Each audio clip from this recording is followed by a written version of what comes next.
It's showtime. The beginning of it, I was like, oh, maybe this isn't going to be that bad. Because the scene where they introduced Kelsey Grammer, I actually thought was maybe the funniest scene in the movie. Really? And then there were like two scenes in this movie that I thought were kind of funny, and that was one of them. There were definitely a couple points that I genuinely had a chuckle as well. I'll make note of because I cannot remember them off the top of my head.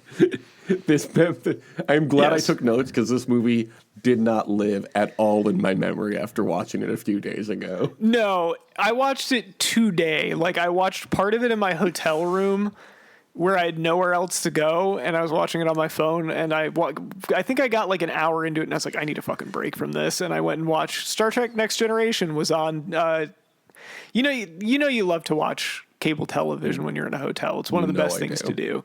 It's my two favorite things. So I watched Scream 2 yesterday at our hotel, which was fun, and today I watched an episode of Star Trek Next Generation. And it was a delight. It was much better than this movie, I can tell you that right now. Go watch the Season 6, Episode 5, Schisms from Star Trek Next Generation. It's a self-contained episode. It's not one of the best episodes of the show. Still pretty good. I love that every time you recommend an episode of this show, you're like, it's not very good. No, I'm not saying it's not good. I'm saying it's not one of by the show's standard. Like, it's not bad by the standard. It's just not like a notable episode. Like, it's a good episode, but I had kind of forgotten about it until I watched it again, and I was like, that was a pretty good episode. Well, we're almost done with Lost over here in Chicago, which means it's almost time for Fringe. Yes. So I can't wait to watch because I did not keep up with it. I got kind of bored of it, and then apparently it got good, and I never checked back in until now. So yeah, dude. The first season is kind of a slog for a large portion of it, but it does get good. That's okay. We're watching Lost and The Flash simultaneously, season 4 and 6. 4 of The Flash, 6 of The Lost. The Lost. I'm calling it The Lost now. It's cleaner. Okay, so. Okay.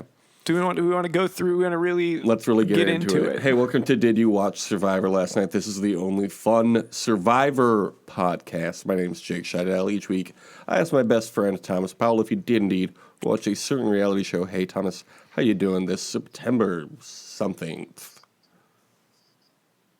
It's the 18th. We're not yet to the 21st Earth, Wind, and only Fire about Day. 2 weeks to spooky season. I know you're excited. Yeah, that's right. Yeah, well, I've already seen a giant skeleton in someone's yard, which, again, it's technically still summer. Like, calm down. It's like 60 degrees now, which means spooky season. That's not even spooky season weather. It's just nice. Pumpkins at the grocery store, spooky season. Yeah, it's starting to... you need to enjoy the first part of fall before it gets to the colder part of fall, which is spooky season. Enjoy the nice part of fall. Then you'll have spooky season. It's coming. They're not going to take Halloween away from you. We can have both. Spooky season during the day and then a cold beer at night. Cold in that you're cold because you're out on the lake because it is still technically summertime. And it's fine to do that. It's appropriate. I just don't. It's like you get a whole month. You can just have September be September. It's fine. Celebrating September labor. Ugh. The return of football and leaves changing. That's what you celebrate. Spooky season is kind of a precursor to election season, wouldn't you say? I hope you're not afraid of clowns because election season is coming. How does it keep up with the news like that? Well, of course, favorite thing in election season, as well as Survivor, the show we all want to talk about, is the eponymous Swing Vote. Thomas, did you watch Swing Vote last night? Jake, partly because I don't remember what the origin of this was. Swing Vote became an inside joke on this show, but I don't even remember what about. I want to say 4 to 5 years ago, probably, we joked that it's a movie we should watch to learn more about the swing vote in Survivor. And then, like most things, we stopped doing the bit, but I still had the note in my notes that said swing vote. You know, it's a doc that I update every week, you know, because I'm a professional. So did this gain any insight into the swing vote for you? It did, yeah. And of course, we did have someone get banned from the podcast because they said that they liked Welcome to Mooseport better. And we said that this was a swing vote podcast, not a Welcome to Mooseport podcast, and banned them. I will say, after having watched this movie, I bet Welcome to Mooseport is a better movie. Yeah, the one with genuinely funny guy, Ray Romano. Always funny guy, Ray Romano. And Gene Hackman. You know what? I will say, the problem with this movie, other than maybe that Kevin Costner was the star of it, was not that the cast was bad. This is a pretty good cast. They just didn't have good writing to work with. Fun fact about this movie, from my perspective, did you know this is only the third Kevin Costner movie I've ever watched? What are the other two? Can you guess? Based on my interests and who you Have you seen JFK? No. I just know Back and to the Left. You got to watch JFK. Yeah, especially with the news recently. Magic Bullets. It's actually really good. The first 2/3 are like some of the most compelling film ever made, and the last third is one of the most well-made stupid parts of a movie I've ever seen. It's great. All parts are great for different reasons. I love that about a movie. Yeah, you should see it. It's really good. But anyway, okay, so you haven't seen that. Both of these movies came from the same decade, but neither from the same year. One is slightly older, one is slightly younger. And that's how you refer to movies, right? Younger and older? Yes, of course. Man, it's really hard to think of movies he's been in when you really need. Have you seen Field of Dreams? Have you seen Field of Dreams? No, to be honest, I didn't even know he was in that, and I looked at his IMDb page earlier today. Okay. So you haven't seen that yet. Have you seen Waterworld? Of course I've seen Waterworld. You know that's okay, my so it was shit. the 90s. The 90s is when the movies that you saw him in are from. So you've seen that. Have you seen the Robin Hood movie that he did? No, I thought it was Robin Hood Men in Tights when I first saw it on his filmography. No, that was the parody of that movie, and is also a better movie than the movie it's parodying. No, it's actually Dances with Wolves. Okay. Yeah, exactly. My mom likes to tell me that I saw that as a fetus. I apparently saw that movie. Oh, of course. When I was in utero. Another 90s reference. Speaking of the 90s... You'd think you would have more of a fondness for Kevin Costner as a result, but you still were not drawn to him. No. Was he ever Batman?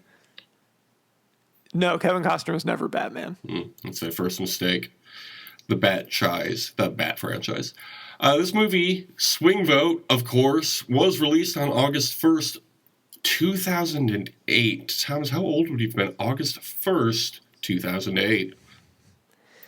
Wow, I would have been 16 years old, but not for much longer. I would have been 17 years old and have been for quite a few months now. Okay. Remember 2008? It was a big year in the presidential election. Do you recall who was leading at this point? In August of 2008? I mean, I would have to think that Barack Obama was ahead in the polls at this point. We were 3 months out from election night. Yes, indeed. Barack Hussein Obama had 45% of the vote at this point, while John McCain, RIP to a true maverick, had 44%. And this is when Barack Obama began to pull ahead. It was pretty tight. Yeah, the economy was pretty bad. Yeah. God, don't get me started until I've had a look at the economy. That's what I like to say. Did you know... okay, here are some facts about the movie Swing Vote before we get into the plot. What election do you think this movie was inspired by? And now it's a quiz. It's no longer a fact sheet. It's now a quiz for you. I'm going to say probably the 2004 election. No, you know what? It would have been the 2000 election because it was so close. Yep, this movie was inspired by the 2000 election. Of course, George W. Bush versus Al Gore, the inventor of the internet. What was George W. Bush's thing? Son of the president. It's the son of the president versus. I can tell you exactly what he ran on. He ran as a compassionate conservative. That was like the big thing that they said. He's a compassionate conservative. That's stupid. That's a stupid thing. Oh, what? Because I want to have a beer with him? They also said that as soon as 9/11 happened, they were like, all right, we don't have to do that anymore. Fuck that. Time for war. Do you know who the band that Bud plays with is? I don't. It's Kevin Costner's real band, and don't ask me what they're called because I didn't write that down. Oh, I should have guessed because it did. It was one of those things where I was like, it sounds like Kevin Costner probably has a bad album I've never heard before. That makes sense. He does seem like the type, right? There's a lot of, like Kevin Bacon's got a band. What's his name? The actor Keanu who got Reeves really mad. has one. Who's the actor who got really mad? You're talking. No, I'm sorry. You're talking about the lead singer of the Boxmasters, who has also done acting, Billy Bob Thornton. That's the man, of course. Kevin Costner. That's such a in great Modern stupid West. fit that he threw about that because it's like so funny. you're not famous for this, dude. I'm sorry. We're not going to pretend we don't know you from acting. How dare you not respect his music? If Tom Petty had been a movie star first and then Tom Petty, I also probably would ask him about movies. Yeah, if I'm interviewing Jared Leto, I'm asking him about his movies, not 30 Seconds to Mars. Like, my first question is, why are you in so many movies? Did you know, fun fact about Jared Leto, he introduced the Celebrating 50 Years of Hip Hop segment at the VMAs last week? Oh, no. With his brother, who's apparently also in 30 Seconds to Mars. Yeah, we stopped watching after that. Okay, I was gonna mention that Keanu Reeves' band's name is Dogstar, which I think is kind of a fun band name. But okay, it's good to know that that's Kevin Costner's band there. It makes sense that they would insert that in there. I'm sure he was like, "Hey, any chance we can have a little musical number for me and the boys in this?" And they were like, "Yeah, sure, Kevin Costner." He is a producer on the film. Okay. Are you ready for some? Yeah. I'm sorry? I am ready for some. Please continue. Are you ready for some goofs? Is what I was going to say. With the comedic timing of that last segment, I think we're very ready for some goofs. Yes. When Bud and the president are talking on Air Force One, one of the glasses disappears from the table, and in the next shot, both glasses are there again. Oh, man. I hope somebody was fired for that blunder. Can you believe that? What a ridiculous thing that to happen in a film. Imagine, could it have been that, I don't know, maybe another background character had just moved them out of frame? No, impossible. It's fun. Making movies is hard, okay? Sometimes you can't fix that stuff in editing. Did you know there was a Starbucks cup in Game of Thrones? I don't give a shit about Game of Thrones. Give me a dragon. I mean, that is funny, but yeah, The only funny dragon is the funny dragon from Dungeons & Dragons, the movie, Honor Among Thieves. Here's another goof. Schools are closed on Election Day, but Molly's school is clearly shown to be in session on that day. Are schools closed on Election Day? I don't think that's true. I don't think so. Finally, Election Day is Tuesday the next day. Bud is told he is certified to revote in 10 days, which would be a week from Saturday, Wednesday plus 10 days. The next week, Tuesday, is Take Your Father to School Day. That day, Bud visits the president one last time. That night, he crams for the debate, which is the next evening, Wednesday. Then he votes the day after that, Thursday, which is actually 8 days later. That's not... He has 10 days to vote. It's not like the next election day is 10 days from now. What are they talking about?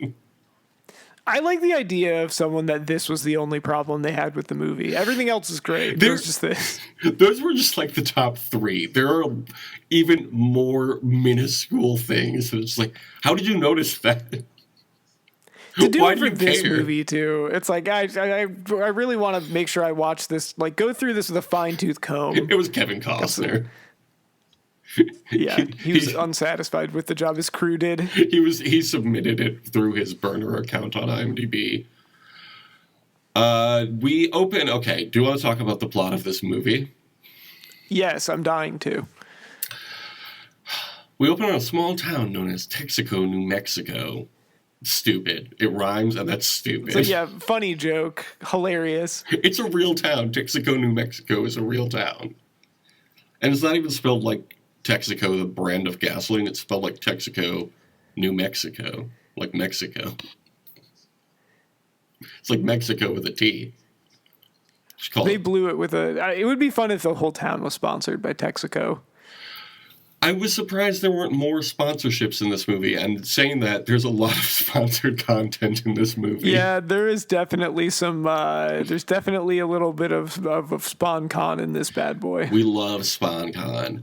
The opening credits... So many news people are in this as themselves. Yes.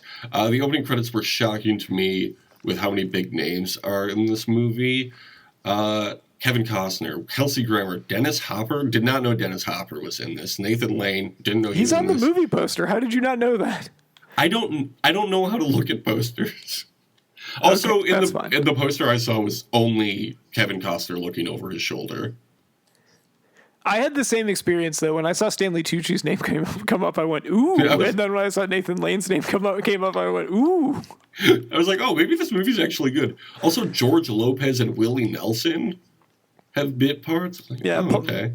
Paula Patton. There's all kinds of people in this movie. Judge Reinhold is in this movie. Yeah. I forgot to mention Judge Reinhold. Yeah, man, star-studded cast.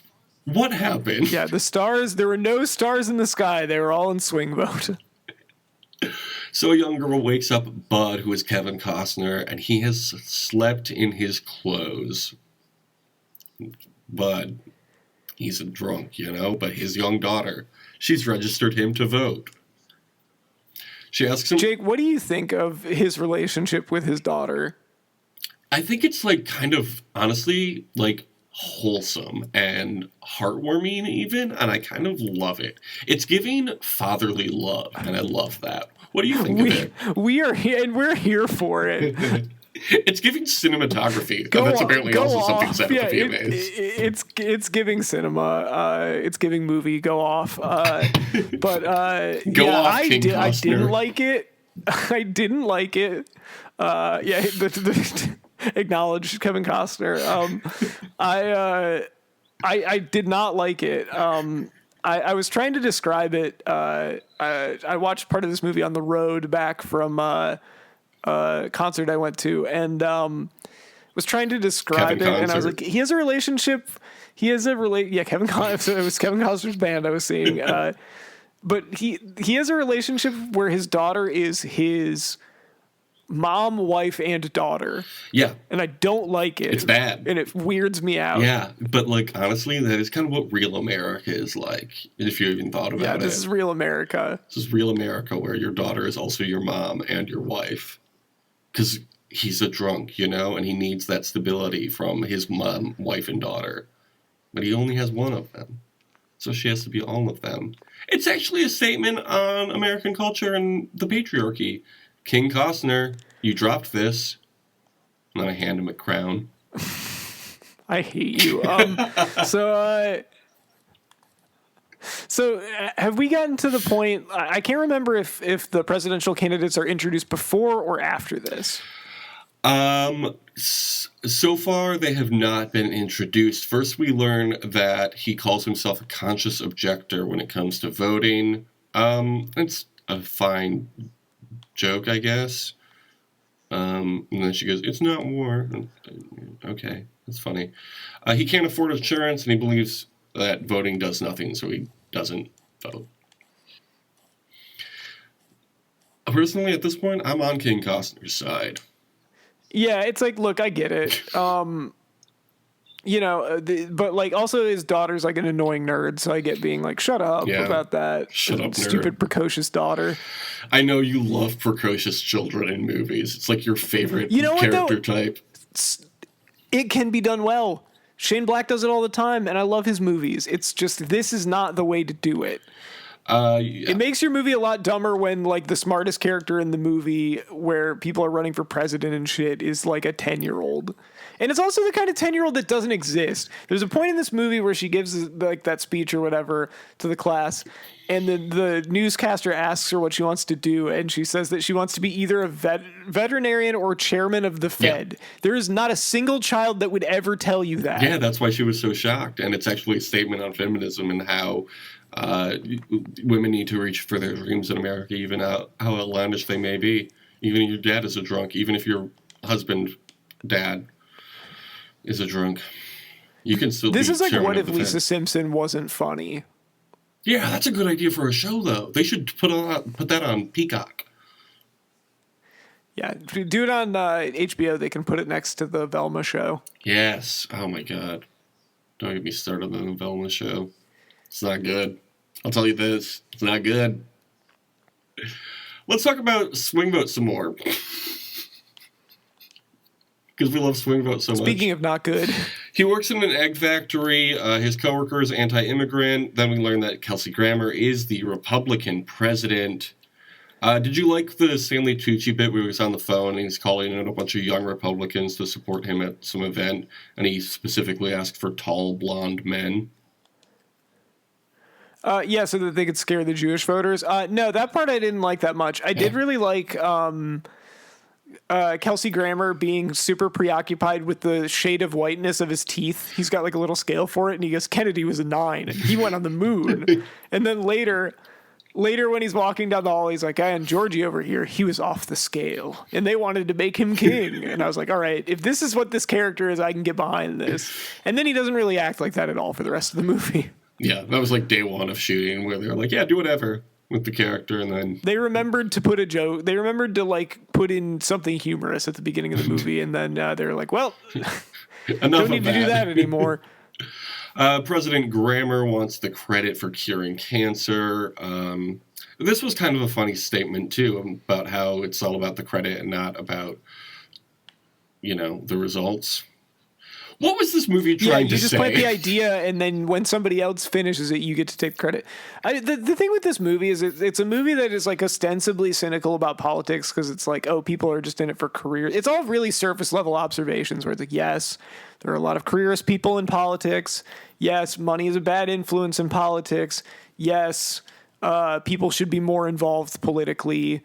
But it basically just comes down to like, even when it gets kind of Sorkin at the end, really the only thing it's saying of it, like it has no this movie has no values. It has no ideological bent whatsoever. It's one of those, like, I just think people should be nice to each other and get thin, roll up their sleeves and work together to get stuff done. And what they get done, it'll be whatever gets done. Who cares? Doesn't matter what it is. And then also, like, you should just go vote for who, not for me to say. and it's like, it's just like, what is the point of this movie? This movie has, there's nothing it's telling you other than eventually just like, yeah, you should probably vote. Also, maybe don't if you're a single dad, don't be like the dumbest drunk idiot of all time. Yeah. Don't be the worst dad of all time. This movie is saying, I want to live in a world where people can, or I want to live in a neighborhood where people can fly black flags, black flags matter. Black Lives Matter flags and swastikas in the same neighborhood. It's like, I think you're missing the point there. That's real. But it, like, also, I think the thing is, it's not even that either, though. It's like they don't really. The idea of this is basically that, like, this movie simultaneously is like both of these candidates are stuffed suits that don't have any real opinions. They just do what their campaign manager tells them to do, and they just kind of try and stick their finger up and see where the wind is blowing, and they adjust their policies based on that. But then at the end of it, when he's giving the like little preamble to the debate questions, he's like, "You are two exceptional men.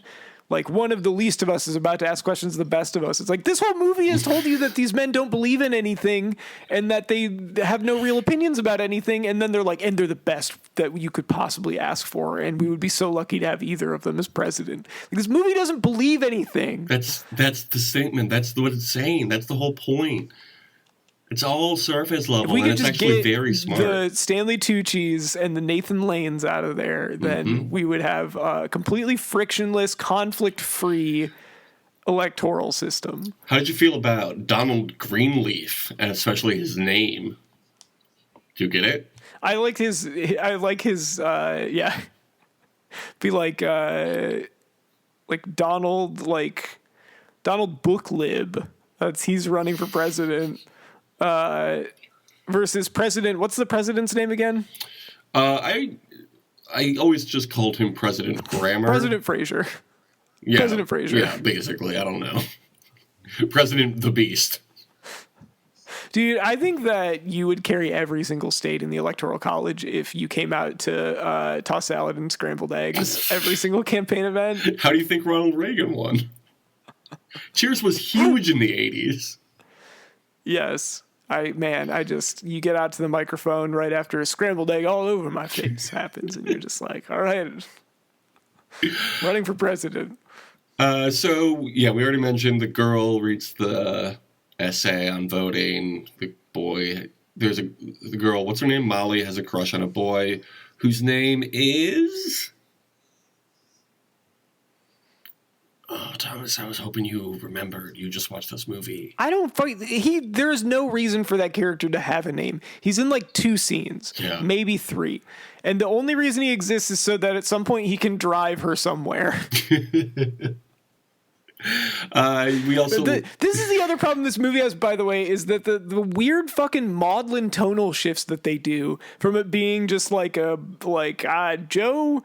What if Joe the plumber got to decide that? Remember Joe the plumber? Yeah, what if Joe R.I.P. the plumber got to decide? R.I.P. Yeah. What if he got to decide the election? What if Joe Sixpack came out and actually he got to pick and used his his folksy common sense wisdom, but also he's a big dummy and he doesn't know anything. He's just and a then it'll regular shift guy. to being sometimes I sneak out and steal the car when my dad's drunk just to feel anything. It's the only way I can feel. And this girl's like 11 years old. It's like, what is this movie? Like, it doesn't earn that. Yeah, it felt like they were trying to do too much.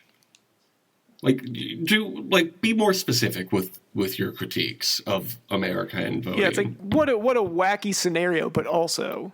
It's actually very important to be informed. Go back to the egg factory, and Bud gets fired for getting drunk and breaking a bunch of eggs on the security camera. This was pretty funny. If this happened in real life, the coworker, I would laugh at them. The firing scene is funny where, it's like, you're late every day. And he's like, it's like 5 minutes, whatever. That can't be it. And it's like, well, you took 31 sick days. And he's like, well, my daughter gets sick at school. So, she takes it home with her. And then, they're like, also we have you in 4K drinking a beer and knocking over a pallet of eggs and then putting a pair of sunglasses on and wandering off like an idiot. And he was like, all right, I can't think of any reason you shouldn't fire me. It's good. He then goes to the bar instead of the polling place he was supposed to meet Molly at. And this is how it all occurs. Everything falls into place. All of the dominoes have been set up for Mr. Zemeckis to knock over, Well, I was very interested. Yeah, this was the one thing with the movie I was like, I know the premise, but I don't know why, and I'm very curious how this happens. I was convinced they were going to try to convince us that 99.999% of Americans voted, and they had to track him down. I thought that was going to be the issue. He's the only person registered to vote that didn't. Yeah. But then they'd have to account for babies and people turning 18 in the meanwhile. The number of people voting is going to be so different. So this is a better way to do it. He sees her on the movies after Jake. Sorry to interrupt. You've seen the movie Man of the Year, haven't you? Thomas, I'm happy to say, if I have seen Man of the Year, I have forgotten it completely. That's the one where Robin Williams is basically playing Jon Stewart, and it's like, what if he won? What if he ran third party and won the whole damn thing? And then at the end of it, it just turned out that there was a voting machine error, and he didn't actually get very many votes. Movies from this era loved after the 2004 election because there was that was a big news item. Was like, oh, these voting machines, the voting machines, reliable voting machines, and so. They were a hot topic, and so every political movie that involved an election had to be something's up with the voting machines. So this one, it was a little lower scale than that, but the voting machines did come into play. So on the TV at the bar, Bud sees his daughter, wife, mother on the TV, and he runs out to his car and knocks his head on a sign that says "Vote today."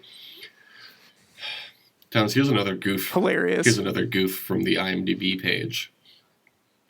When Bud walks. When Bugs Bunny. Let me try again. When Bud walks out of the bar drunk, he is standing normally, but the "Vote Today" sign is so low that he bangs his head in the sign and falls down. It seems very unlikely that no one else walking down the sidewalk wouldn't have already complained that the sign was blocking the sidewalk. Yeah, guy, that's the joke. Shut up, nerd. Maybe whoever did this goof submission was like went into this movie thinking it was going to be a drama, and then anytime there was a joke, he was like, this is not reality. Regular cool guy. Every single one of these is exactly like the Simpsons Itchy and Scratchy show thing, where the nerd points out like a super innocuous thing about it and goes, "I hope someone was fired for that blunder." It's always this stuff. It's like, I don't care. There's so many problems with this movie on a like a basic fundamental level that this does not matter. Like this would never read to me. 2 glasses was 1 glass, and then it was 2 glasses. Oh no! What if this was a reasonably from like a general production value standpoint, this was a competently made movie. So like this does not bother me. Yeah, it was delivered to theaters worldwide, and we saw it. Somebody saw it. I saw the numbers, and it did make some money.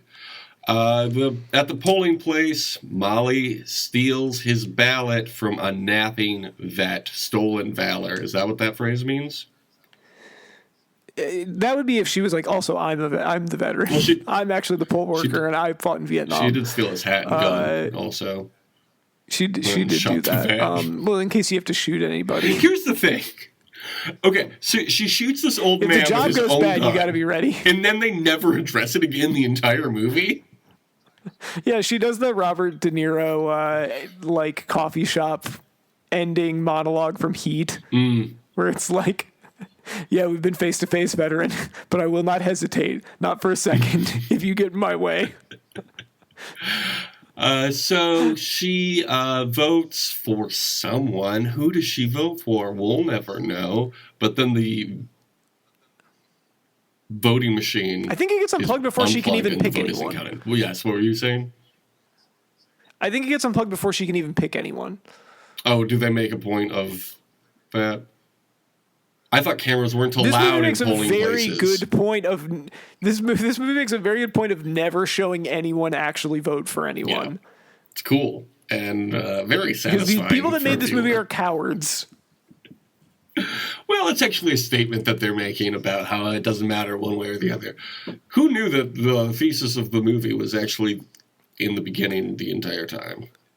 When he said politics is very important, except for what you do with politics. Yeah. It's so important, but what you actually do in power doesn't matter at all, and actually we're not going to talk about it. So back at home, Molly tells Bud that she wants to live with her mom, and then there's a montage of talking heads explaining what a swing state is.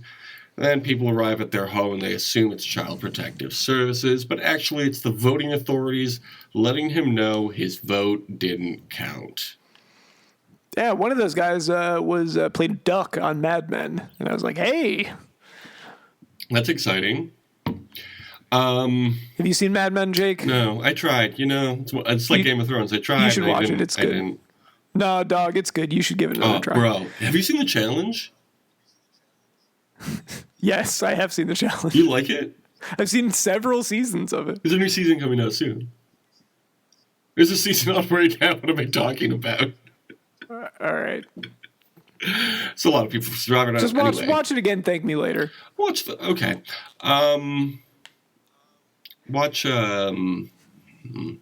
Flash. I don't know. I have nothing for you. I have watched The Flash. You know this. So the scene with the Child Protective Services, funny or not funny? Not funny. This movie loves having like shithole apartments, and I did like that. It's like filthy apartments. Oh, this was another goof. I didn't write it down, but it stuck in my brain because it's so innocuous. They called out one of the actors for when they were going to communicate into their walkie-talkie. They lifted their right hand, talk into their right wrist, and then realized it's actually on their left wrist, so they left that one instead. This is a background character that has 0 lines. Why are you paying so much attention to this? I was too mad to even talk about that when I saw it. I was like, I just don't even want to get into it again because I'll get too angry. Honestly, the goofs in this movie are sometimes more infuriating than the campaign finances of American politics. You ever think about that? Yeah, I think about it all the time. The two campaigns figure out who is the swing voter. Well said, huh? But yes, yeah. So you haven't introduced the local news lady. She is actually integral. She doesn't really matter that much, but she is critical to the plot of this film. Miss Harrison, I believe, is her name. I thought Miss Harrison was the teacher. You know, I couldn't tell you. I thought Miss Harrison was whatever. It doesn't matter. It could be her. She's the news lady. That's the important part. She is a news lady. So she initially sees Molly give a speech about like the decline of civilizations in her like 4th grade class or whatever, and is like, can we put this on the news? Yeah. And then she finds Bud and finds out that he is the swing vote, the titular swing vote. And so then all kinds of media, like the crazy media, all come down there. The circus is in town. Here's something I never even thought about, but how come the news lady is even in the school at all? Most of the time, news isn't happening at schools. Yeah, I don't know why they were like, let's see if any of these kids says something interesting. Yeah. And we'll put that on the news. Do you think they go to that school every day just to film the essay portions of school? You gotta stop doing this. It's really distracting the students. It's like 1 in every 1,000 kids has a good essay. Bud and Molly go fishing, and she tells him it's bring your father to work day next week, which of course is 2 days before the 10-day limit he has to vote again, of course. Very important math. And Bud is very good at remembering this stuff. There was one thing, by the way, there were at least like 5 scenes where he got woken up because he was late for something, right? Why is his daughter only waking him up when he's really late for stuff? She knows he's going to be late. Why doesn't she try waking him up earlier? Yeah, that's a good point. You should submit that to the IMDb page. Yeah, that seems like a goof to me. It's like, why on all the days where he has important stuff to do, does she wait until he's already late? Why isn't this child better at time management for a drunk adult? It's like, look, it shouldn't be the child's job to do this, but the child has made it their job to do this. So, like, that seems like if you want better results, you should at least try waking him up a little earlier than that. You are right that the child volunteered for this responsibility. Jake, you know what I'm saying. Yeah, it's very clear. The child's being dumb about this. You think children are stupid for not being better at taking care of their drunk adult I think this child parents. is stupid. This child wants me to think that she's so smart, and yet she's every single time that her dad is late for something, it's because she waited until like 11:30 to wake him up. It's like, you know he's not going to wake up. You should learn from this. You should know that he had you as an alarm clock. Yeah, you know what? Honestly, you should just never wake him up then, and then you'll be kept warm by the principal of the thing, as your dad is unemployed and never has a job, and you get taken by child services. Yeah. It's like, well, at least I won because I didn't do something I shouldn't have to do. I'm morally superior because of this. So he returns home, and the news has arrived, but he doesn't reveal who he voted for. And this is so funny because he actually hasn't voted for anyone yet. Isn't that so funny? Anyway. Yeah, it's good. It's good stuff. He also says that she's like, wow. He's like, wow, you're really pretty. You're like prettier than on TV. Oh yeah, he has a big crush on the news lady. Dude, I was relieved that they didn't go this way, but did you feel like the movie was going to set up a romance between the two of them? It kind of felt that way, Every right? scene with them felt like the first scene of a romance subplot for them. And then, yeah, it never happened. And like, yeah, okay, I guess that kind of would have been weird. But every single time that it seemed like Paula Patton was kind of charmed by him, I was like, Paula Patton, have some self-respect. Don't do this to yourself. I think she loved Molly more than she loved Bud, news lady. Yes. But this kind of movie, though, they would just at the end, it'd be like, also, the news lady married Bud. Swing Vote 2. She got married Swing to Vote Swing at Vote. Christmas. And they have to, like, vote for His the new name is Santa. Swing Vote in the same way that when I was watching Scream 2, I would call, even though I know that Ghostface is the name for the killers in those movies, I would just call them Scream. Yeah, of course. Be like, why is Scream coming after them like this? What else would you do? Okay, so Molly talks to the boy she has a crush on at school, and they connect over having drunk fathers. God, isn't that American? What is this, a Bruce Springsteen song? That's the John Mellencamp song, but sure. Whatever, dude. They're all the same to me. Oh, I gotta get on. No, they're not. John Mellencamp is much worse. Okay. Bruce Springsteen is good and John Mellencamp sucks. It's an important distinction. I mean, sure, fine, but like, what about that one song that's so good that they can relate over, and this movie is kind of like... Yeah, hurts so good. Sometimes having a sober dad don't feel like it should. Hurt so good. Yeah. Well, because then you get to go on a fun joyride with your grade school crush. We'll get there, okay? So it does kind of. Okay, so at the news... Oh, this was actually kind of a funny setup and punchline. During the interview, news lady asked Bud to not cuss so much. And then when they cut together the clip, they have to play just the briefest clip of him without him cussing. Pretty funny. Yeah, that was funny. It's a good bit. Moving on. Good stuff's not as fun to talk about. Back at home, every reporter in the country arrives at his house. The campaign set up shop in Texaco, New Mexico, and target Bud. This seems so excessive, right? Yeah, it seems like there's probably a law against lobbying someone like this. Like, I don't think you can individually bribe voters to vote for you, but what do I know? I was looking at the... This movie exists in a universe where you're allowed. Yeah, fair enough. I was looking at the IMDb page, and there was some very long explanation of a goof, or something that's thought to be a goof, but isn't actually, and it tried to explain how this could technically happen. I was like, I don't want to read all this. I'm so sorry that happened to you, or congratulations. Yeah, it's like, I trust you. Yeah. I trust that this maybe could happen. That's all I need to know. The voting authorities tell him he has 10 days to make his decision, but he only takes 8. That would be like voting for a final tribal council winner at day 37 of the first 40 days of Survivor. Whatever. You know what I mean. The voting authorities tell him that. George Lopez tells his reporter, who is, of course, news lady, that she needs to forget everything she learned in journalism school because this is television. Good line from George Lopez. Yeah, he's like, had bigger aspirations, cynical, local news guy or whatever. So he gets a bunch of one-liners that are like, with that and $1, I could buy a chalupa or something. Like he says that at one point. I don't remember what that's in reference to. I didn't even write that down. At one point he says like, I'm so, what does he say? He's like, I'm so excited my accent's back or something like that. I do kind of remember that line. I don't remember it verbatim though. But yeah. Yeah, I think that's when they're airing something related to. But anyway, yeah, that's the kind of thing that he's there for. I was happy to see him. I do wish he had more to do.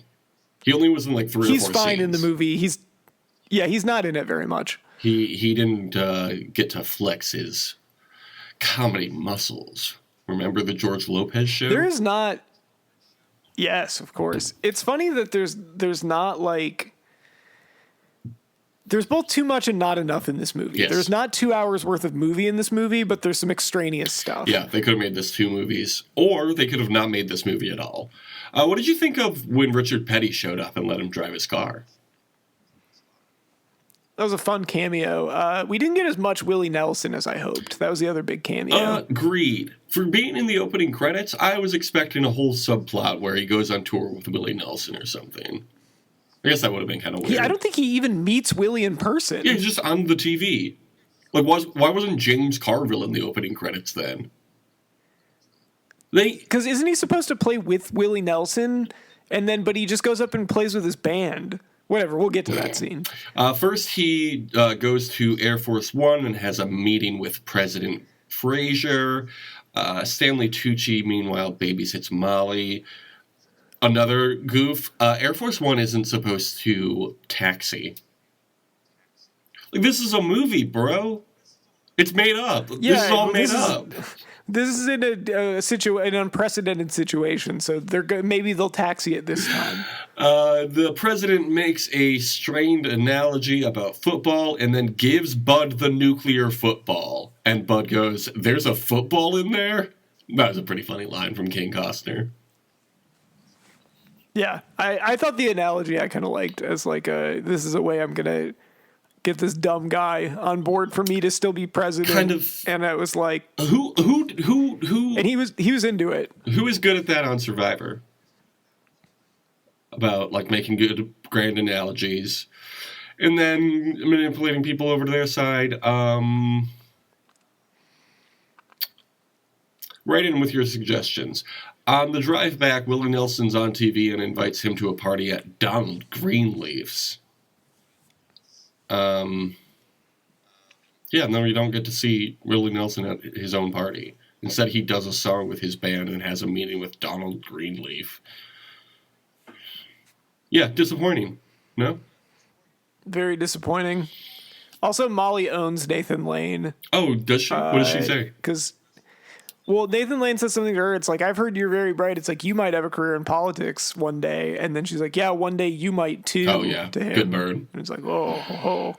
Kelsey Grammer announces a wildlife preserve to win over Bud's vote. Then they get a bunch of deliveries to the house. Bud is interviewed on Entertainment Tonight and references the racist insourcing that his racist coworker mentioned earlier in the movie. So Greenleaf takes a stance against that. And, okay. Yeah, all of these are set up like the candidate is like, why are we going off message? Like, I don't actually believe this. And then the campaign manager is like, but you gotta get the vote. You gotta win. Like, it's one guy. Can't you just go talk to him? Why do you need to make all of these commercials and... Well, they are talking to him all the time, too. Yeah, like you said before, it's too much and not enough at the same time. Just as the whole movie. We have another montage to move the plot along, and then the news lady comes to the house to interview Bud. When she asks about gay marriage, he says, whatever King Costner does in his castle is his business. I guess the same can be said for two queens. Pretty progressive stance from Bud, Kevin Costner. Yeah, he basically was like, whatever. This is actually, I mean, like, even for people that might have some hangups, I think most people are still just like, whatever, that's not my business. Yeah. And the response for Kelsey Grammer is like, all right, we're going to make a pro-gay marriage. This was one of the better scenes in the movie. The pro-gay marriage ad was one of the better parts of the movie. I agree. And I also learned what President Frazier's real name is in this movie. It's Boone, apparently, because I wrote Boone's pro-gay marriage commercial is so funny. I the whole time just kept imagining that instead of him coming out and being like, I'm coming out in favor of gay marriage, that he would just be like, I'm President Boone and I'm gay. I forgot about this. We're going to be running a gay administration, America. I forgot about the anti-abortion ad that Greenleaf does, where he's walking through a playground and children are exploding behind him. That was really funny too. Yeah, and that was just because they asked him whether he was pro-life, and he didn't know what that meant, so he was just like, "Yeah, who isn't?" Yeah, very okay. So we're doing commentary on how the media takes things out of context. Okay, that's something we can talk about, and then it's just like 3 lazy jokes. Honestly, though, those 2 commercials were pretty funny. So anyway, he goes to the bar and the whole town's there. Something worked in this movie. Almost nothing else did. We almost skipped over a very important part. Molly threatens to come clean. That would be terrible. What happens then? Yeah, they would be like that. They could both be charged with felonies for that. So. Oh shit! Yeah, even the child. She's the one that did the voter fraud. You're right. She did accept this responsibility. What about when Bill Maher was on the TV and called him a dumbass? Pretty good stuff, huh? Dude, I was so... This is the point in the movie that was maybe the lowest point for me. Was the point where he's getting, like, everyone in the bar is kind of like, you like the attention from this. These people aren't going to be here. You know, once you vote, everyone's going to leave and everything's going to go back to normal. You know, it's still going to suck here. And then they cut to the TV and it's like, finally, a voice of reason to cut through all the noise. Bill Maher is here. And he's just like, this guy's a dumbass. Yeah. I'm smart. I'm Bill Maher. And it was like, God damn it. This is the most 2008 shit. Right around. It's funny to see where everyone was, by the way, because Tucker Carlson was at MSNBC and shows up at one point on this. Oh, I didn't even notice it was MSNBC. That's funny. Why don't they call him Bill Smart? Yeah. Because he's always on the right side of everything. Bill Smart. Molly tells Bud, oh, wait. I almost forgot. Greenleaf's wife arrives and slaps him for being a spineless coward. Yes, another person in this movie, by the way. She was a regular on. I'm now that I'm done watching Star Trek: Next Generation, I'm watching Deep Space Nine, and she is one of the regulars on that show. And so I was like, hey. This is. And then she was in one scene. I wasn't going to mention it because it only happened once, but now that you've brought up a second actor who's been in other things, I'm going to remind you of this thing you said to me one time, probably 20 years ago, and it's always stuck with me. Remember when there's Hal Sparks in the elevator, that cameo in Spider-Man 2, I think it is? Yes. We were watching that at my house one day, and I was like, oh, look, it's Hal Sparks from Best Week Ever. And he just turned to me and go, yeah, he's an actor. He's in things. I was like, yeah, but he's from the show we watched together. Roasted you. I lit you up there. I was like, why is that your response? That's what I know him from, though. I know him from I Love the 80s. And Yeah. I was like, yeah, why do you think he's on I Love the 80s, you idiot? He's on fucking TV. He works in front of cameras. It's nice to know that our dynamic has not changed at all in 20 years. Yeah, I'm sure he's still a cool guy. They should honestly do I Love the 2000s at this point. Because now it's been like 20 years. They already did. No, but it was too soon. It was still like 2008. I think they did another one at the end of the decade also. Okay, but now it's the beginning of a whole different decade. Eventually, we're going to get to a point in this conversation where they hadn't done an I Love the, and they should still do that one, so I agree. Yeah, I don't think they've done I Love the 10s yet. The 10s. I Love the Teens. That's probably not the one that's all about Drake. Some problems with that one. Let's go back to the drawing board on that one. We'll just say that's a temporary name for it, and we'll find something else before we finalize. I promise you, I will not title this episode "I Love the Teens." I was very tempted there for a moment. Molly tells Bud that he can speak for the people writing him, and he tells her he's doing this all for her. Love. We love love. We're like JP1 over here. We love love. And the Molly and Bud love this is very real. much like this is very much a Homer Simpson, Lisa Simpson thing, but much worse, but like done badly. They should do a parody of this movie because, The Simpsons likes to do parodies 15 years late. of this movie where it happens to Homer and Lisa. Wouldn't that be funny? I would watch it. It would be better than this. Yeah, probably. Bud announces he's holding a debate. Stanley Tucci recommends Kelsey Grammer suggests he offer Bud a job. Wow. Smart idea from the Tooch. What was Stanley Tucci's name? It doesn't matter. He was Stanley Tucci. He was evil Stanley Tucci. Kelsey Grammer feels bad about the switching of the positions all the time. Just like a Republican, they're always, sticking up for what's... Well, they don't want to be flip-floppers. Yeah. They don't want to be flip-floppers like John Kerry. Yeah, oh my God. Remember when he went on that, what's that thing called? The stand-up raft thing?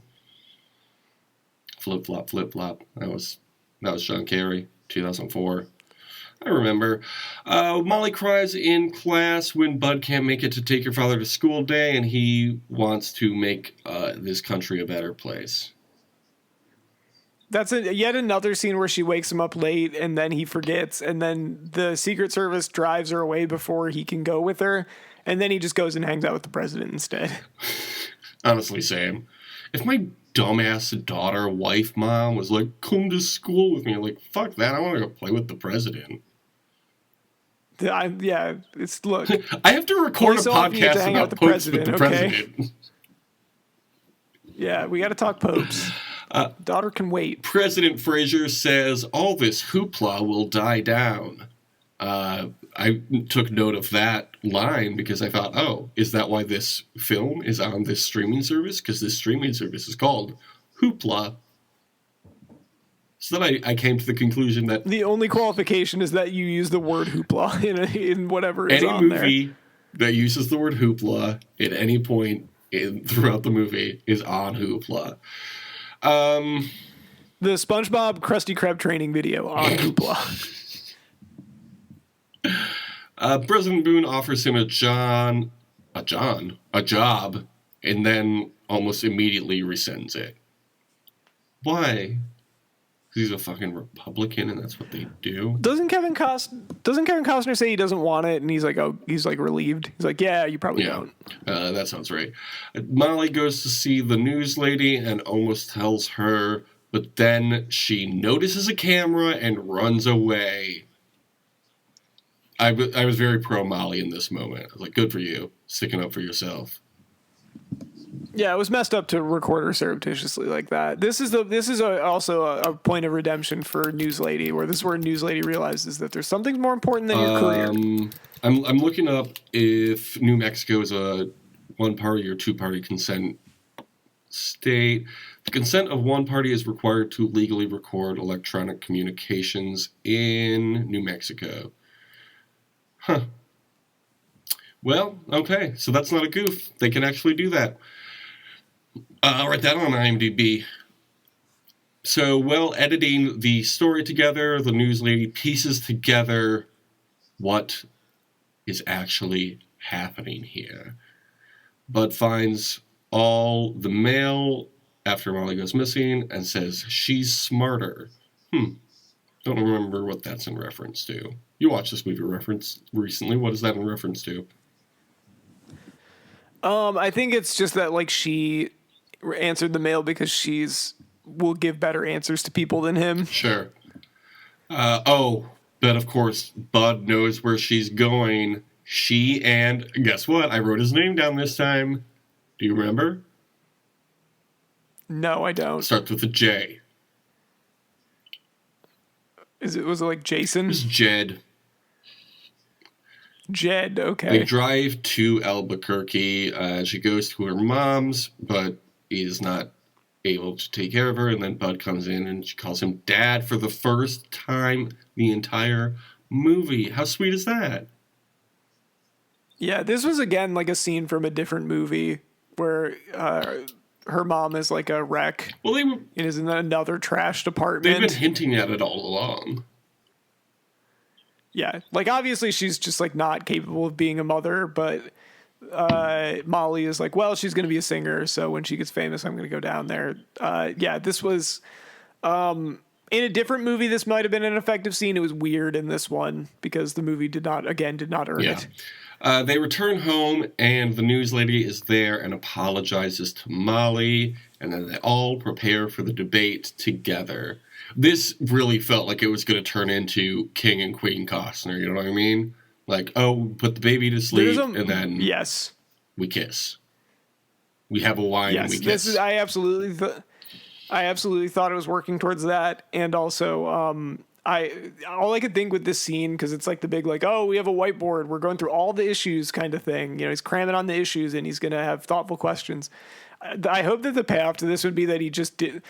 Ended up voting for like the U.S. Taxpayers Party candidate. Like he just voted for some third party that didn't matter at all. I honestly, when I first heard about the concept of this movie, I expected him to vote for himself at the end. What is that movie, King Ralph? I've never seen King Ralph. I've only heard of it, but I think it's about a guy who becomes king that is just like a regular guy. Oh, and I guess what year it came out? 1991. Yeah, that makes. Wow, crazy. John Goodman, John Hurt. The year of our birth. Yes, indeed. Where were we? Oh, yes, of course. Debate night. Kevin Costner gives a big speech about how he sucks and the guys running for president are good, and we support them. Dude, this shit sucked. Why was there an Aaron Sorkin ending to this movie? This shit was fucking bullshit. Why did this movie do this? This is kind of like this movie's final tribal council, isn't it? With everybody giving their final speeches and then voting for the winner at the end. The last half hour of this, look, the first hour and a half of this movie was bad and it took forever. Mm-hmm. The last half hour was even worse and took even longer. I would say that is accurate. As I texted you while I was watching it, this movie is 2 hours too long, and the movie is only 2 hours long. Here's the question that is posed to the presidential candidates. Bud asks, if we're the rich, and this is 2008, remember, this was 15 years ago. He says, if we're the richest country in the world, why can so many of us barely afford to live here? Same question, Bud. It's 2023 now. Same question. Time for swing vote 2. So, Bud goes to vote. And then we don't get to see who he voted for. Because that would require taking a stance, and they didn't want to do that. This is a Disney production, apparently. As soon as he pulled the curtain, I was like, I know this is going to be, like, when he's getting ready to get in the voting booth, I was like, they're not going to show who he votes for. It's going to be the end of the movie. I started suspecting that about halfway through. It's like, this is not going to be worth it. How would you have ended this movie? If you were writing this movie, how would you have ended Swing Vote starring Kevin Costner and George Lopez? Well, initially I thought that they were going to have it come out. It was going to come out that, like, it was a voter fraud thing. And it was going to be like, oh, well, you got some attention for a while. Maybe something would come of it with the news lady. I don't know. But, like, I thought it was... I didn't think that they were going to get away with it. But they did. And I didn't think he was actually going to cast the vote. And instead he does. And he puts on, like, a collared shirt. And, it's like, it doesn't matter who he votes for because he's become a better man in the process or whatever. Yeah. And also the important thing is that he's exercising his civic duty to vote. And this is the most goddamn boring movie. And they wasted 2 hours of my fucking time. And it didn't even have the decency to just have him do something at the end of it. I hated this movie. I really did too. It really does feel like the most nothing movie of all time. If I were making this movie, here's what I would do. I would say, yes, King Costner and News Lady obviously get together. I don't know why they shied away from that. It seemed like a natural subplot. No, they shouldn't get together. I'm glad they didn't do that. And it should have been a romantic comedy about that. And also, he is like, you know what? I am just a dumb little guy. I shouldn't be doing this debate. My smart daughter should be hosting this debate. And then she asks all the questions, and everybody's enlightened into how Republicans are the bad guys and Democrats are actually the good guys. That's what this movie was saying, right? Yeah, okay, sure. That's what we're saying, right? We are also not. I agree with like half of that statement. Okay, so that swing vote, probably the worst movie we've watched this entire time. No, that can't be true. I finished it. I didn't finish the movie that had Kofi Kingston in it that we watched. Oh, the main event. Yes, of course. That was that movie did absolutely nothing for me. Christmas a few years ago. The Marine.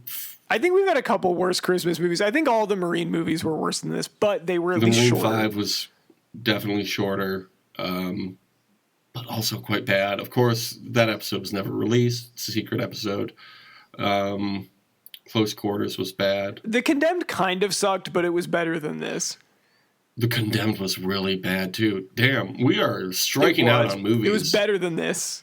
It was better than this, though. I would put The Condemned above. I would watch if I had to choose to watch one of them again. Gun to my head, I'm picking Condemned. I would rather watch Christmas Bounty again because Christmas Bounty was really fun. Well, obviously, I'm picking Christmas Bounty, but that's not an option. Santa's Little Helper sucked generally. Wow, The Running Man, The Lobster, and The Fire, The Greatest Party That Never Happened, are the only 3 good movies we ever watched, and one of them is only good. Those are all good because it's a documentary. Yeah, The Lobster. I really enjoyed that movie. I think about it a lot. It's a great movie. I really like Yorgos. I'm excited for the new movie that he's putting out. Oh, I don't think I know anything about it. I'm going to look into that. Anyway, we'll never talk about Swing Vote ever again. So sorry it happened. And I hope you didn't have to watch it. We can put Welcome to Mooseport on the list. Maybe we can, if we ever do the Welcome to Mooseport episode, maybe we can use that as an olive branch to a certain person. I was thinking the same thing. Because of it previously. Perhaps they can be the guest on that episode. We can all watch it together. What's your blue sky? Speaking of the future. Nice. You can follow that. That is where we will all live. It is Tom at Blue Sky or tom.tom.bluesky.social or however the fuck you do it. You know what it is. You know what I mean. You know who it is. The show's on Blue Sky also. Whatever. Or on YouTube is the Only Fun Survivor podcast. Did you know that apparently I forgot to upload the MP3 of last week's episode, Food Fight, on last week's... I did. Jake, I did notice that. I kind of wondered what was going on there. Apparently, the MP3 didn't upload when I clicked submit, so I did that yesterday. So it's 2 for the price of 1 this week, folks, and happy to do it.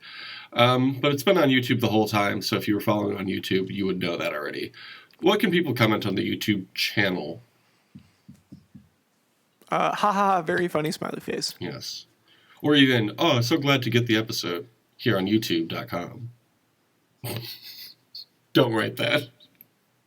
That would be bad. Yeah, stick with a good one.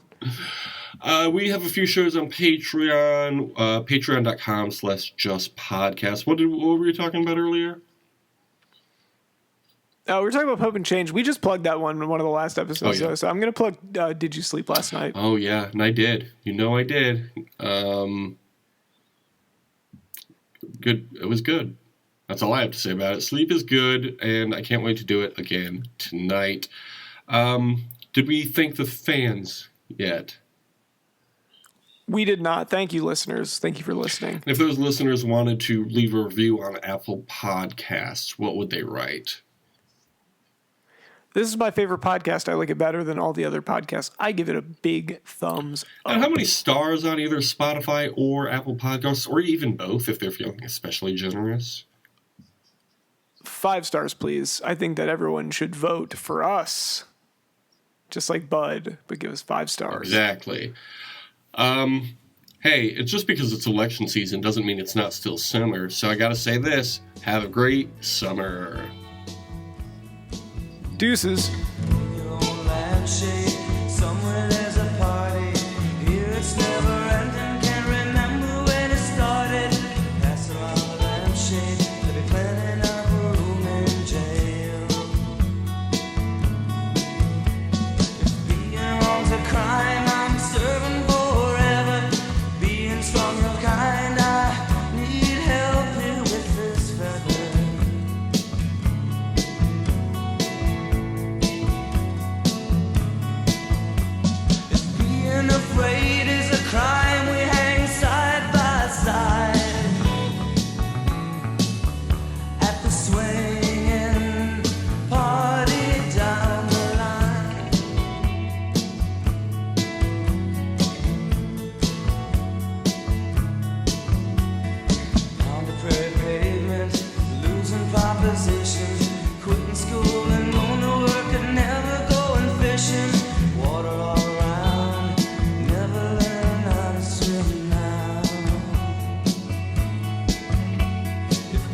I Okay. remember. Yes.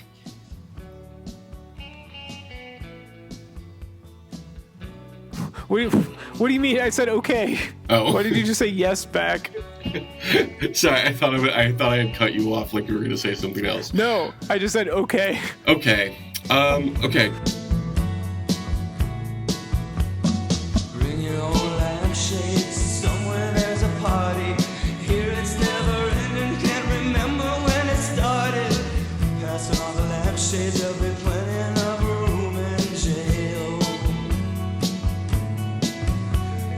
Being wrong's a crime. I'm serving forever. Being strong is what you want, and I need help here with this feather. I think it would be fun to say "Have a great election" if we were when we record before the next Yeah, election. I think that's really fun too. Being afraid is a crime. We hang side by side at the swinging party down the line. At the swinging party down the line. Catch the time at the swinging party down the line.